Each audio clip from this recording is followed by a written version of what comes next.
all of the conversations we've been having today just revolves around one issue: governance, good governance. It's almost as simple as that, but in reality, it's not that simple, at least in the case of Nigeria. So how can we achieve transformative governance leadership such that people look at governance and they say, yes, governance is working and it's delivering for the people? We're joined on the program by the President, African School of Governance, former YPP presidential candidate, and former Deputy Governor of the Central Bank of Nigeria, Professor Kingsley Moghalu, joins us virtually from Ikoyi area of Lagos. You're welcome to the Morning Brief, Prof. Thank you. Thank you for having me. When you look to Osun, look to Lagos. By the way, other states have their issues. It's just that for now, the issues on the front burner are Lagos and Osun. But what you find around is, that lack of good governance, or at least not as much as you would expect it to be. But some have said it's not just that. It's the dearth of good people in governance. But when you look at the issues of Lagos, Osun, for you, is there a common thread that runs through those issues? I'm sorry, I cannot comment on what is going on in Lagos or Osun. You must forgive me, but I can speak more generally to the issues you raise about governance. And governance is both institutions, people, impositions of responsibility and authority, and citizens. So there are three players here. There's the people, there's the officials or people in governance positions, and then there's the system of governance. And I think all three need to be in some sort of alignment for governance to be effective in our countries in Africa. Well, it's quite interesting, really, and I respect that you don't want to speak on those issues, but these are things that Nigerians look at, and they've seen this for long, and they wonder, is there a point where we'll get it right? And you've talked about the interplay of these three factors, right? And they always say, where do we start from, or who will bail the cat? You have tried to at least attain the #1 position in the country, perhaps because of your drive to fix some of those things. So from your own game plan, the solutions you have perhaps penned down, do you have a game plan, really, let me ask, to fixing those things? And where would you start from to fixing them? Well, first of all, I need to situate this conversation very clearly. I am the president of the African School of Governance, which is a Pan-African public policy university headquartered in Kigali, in Rwanda. So first of all, I don't live in Nigeria at this time, and I am on an international and continental assignment. So I want to be very clear that that is the basis on which I am in Nigeria at this time.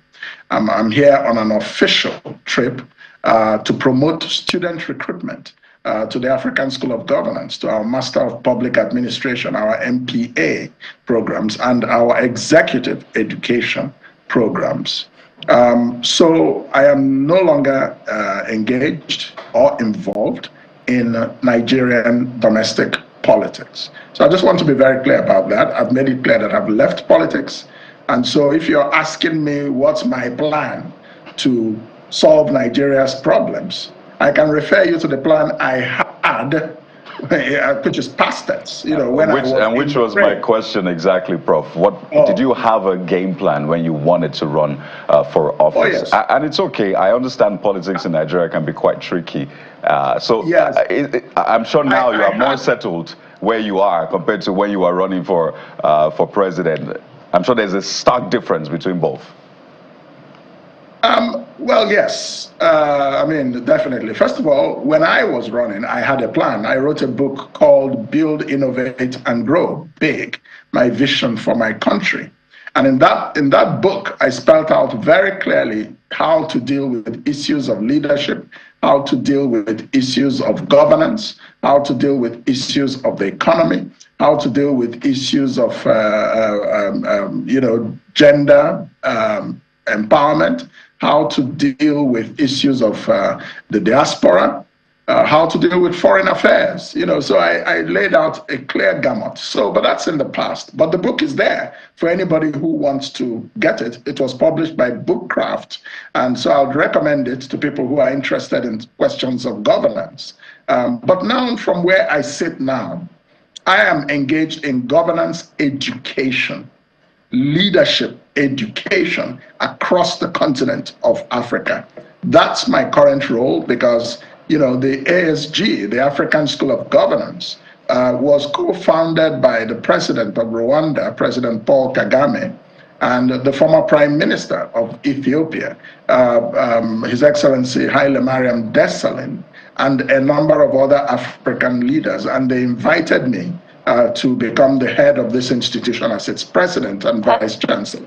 So that's what we're involved in right now, educating a new cadre of leaders that will have the skills, the mindsets, the knowledge to tackle the problems that face Africa, and also to take advantage of our challenges, of our opportunities, sorry. So, Prof, let's begin to break it down. Apparently, you're saying you're now Pan-African in your perspective, not just local Nigerian politics and what is going on down here. But at the end of the day, it's about the 54 countries which Nigeria is part of. So, in your view and in your books and where you sit, what are the missing dots that keeps us perpetually as a charity case for which you're trying to correct? Because whatever you say now, we can trickle it down to our country. Absolutely, that's very correct. I mean, Africa has 54 countries.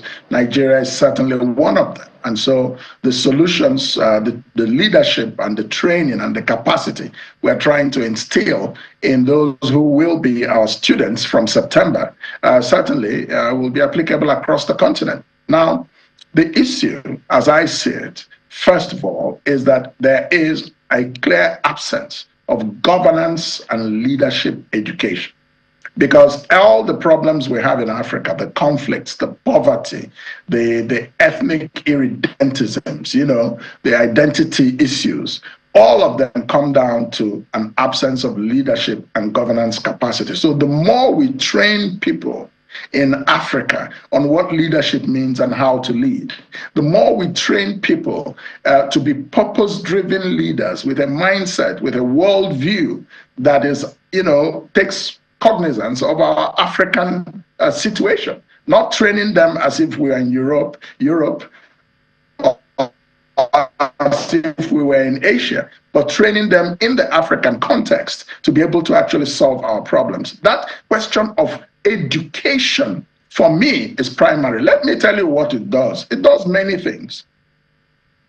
What education does, first of all, it gives you skills, yes, can help you with livelihoods. So there's the economic dimension of education. But there's also the social dimension, that when people are well educated, their values can change, especially if they are educated on ethics and values. The problem we have in many African countries is that we educate just functionally. We do not educate people on values and ethics, and we do not educate people politically.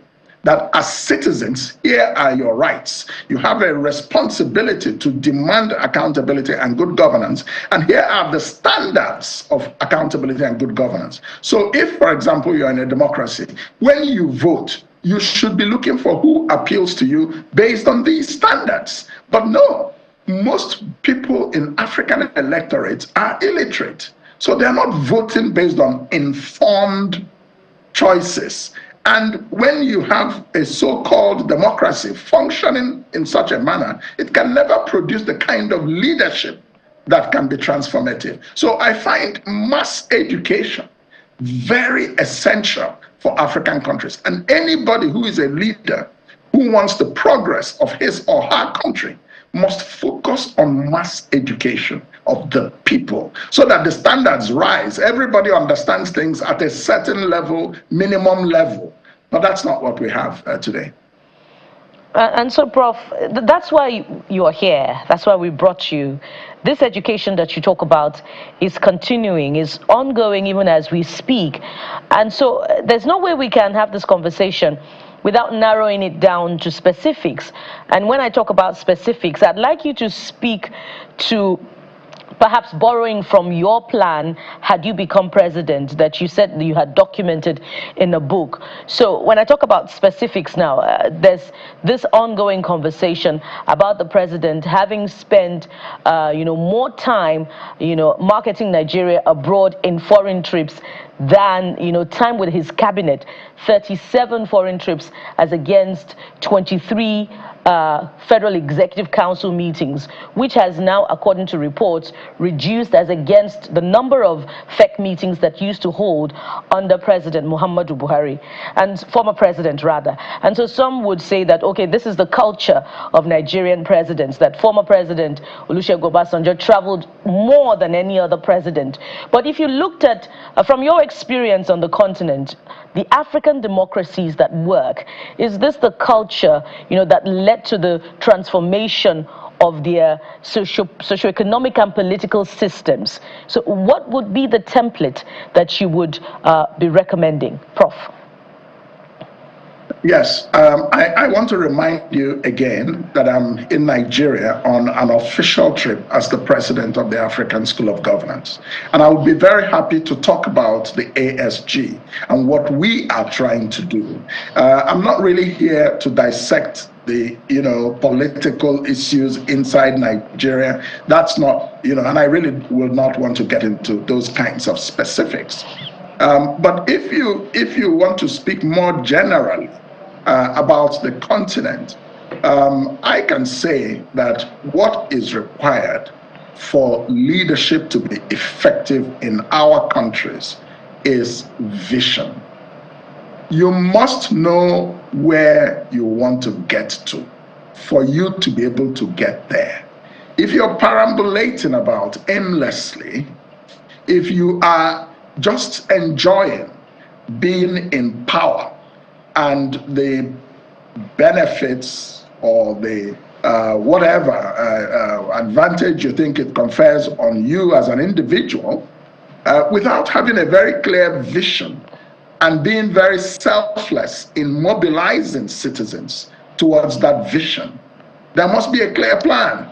That's what leadership requires, and that's what we need much more of across the continent. We tend to focus on power, the authority of power, but we don't focus enough on the responsibility of power to transform the lives of citizens. We don't focus enough on the accountability of power to systems of oversight and transparency. This is where we should be going. And at the African School of Governance, this is the kind of new leadership that we want to create across Africa over the next decade and the next quarter century. So we recognize that this is not going to be a job that will happen overnight or will be completed overnight. No, we have a long-term perspective on it. But the more we begin to train people, to be purpose-driven in leadership, to have an African ambition compared to the rest of the world. Why has the rest of the world gone so far ahead of us in Africa? Why do we rely on foreign aid? And we think that that's okay. And now when President Donald Trump cuts off the whole thing, some people are screaming. Why would anybody ever think that holding out a begging bowl is a path to development?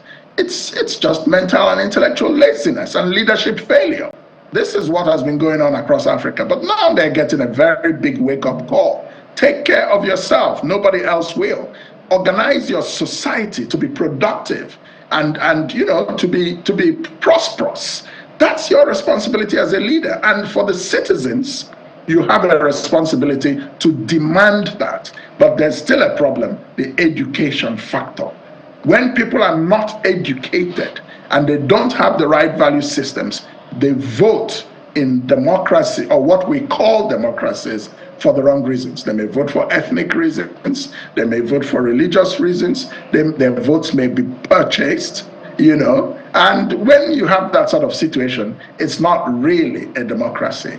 You don't have a democracy if you don't have systems, institutions that are independent and accountable. That's not a real democracy. So we're still, in many African countries, I would argue, going around in circles. Right. Every development begins in the mind. As a man or a woman thinker, so is he or she. We must reinvent the African mind, the Ghanaian mind, the Senegalese mind, the Nigerian mind, the Angolan mind, the Congolese mind. These are the issues for us.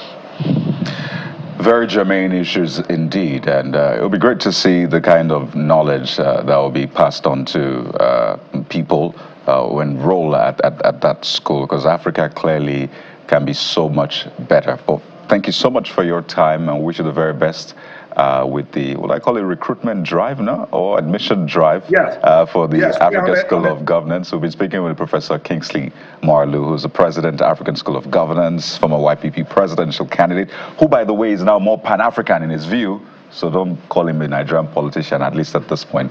Thank you for your time. I wish you the very best again.